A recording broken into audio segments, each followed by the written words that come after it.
Hey, it's Sarah with Loaves and Dishes, and in today's video, I am going to be showing you how to make a fluffy Coke.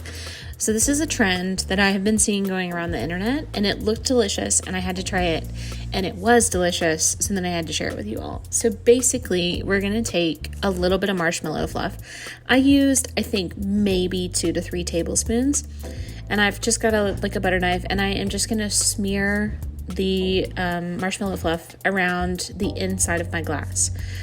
Basically, the Coke, when you pour it in, is going to mingle with the marshmallow fluff, and it gives it like a really nice vanilla Coke flavor, but it also gives it like a creamier texture just because of, the marshmallow fluff.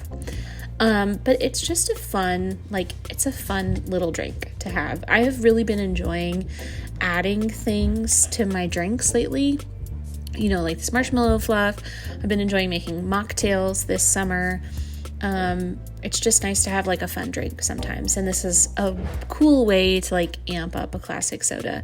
I wouldn't do this all of the time, just because adding marshmallow fluff to Coke is probably not the best for you in terms of sugar intake, but it was good. So every once in a while, I think this is probably fine. And it's just a lot of fun. If you want to see more, be sure to check out Loaves and Dishes, and thanks for watching.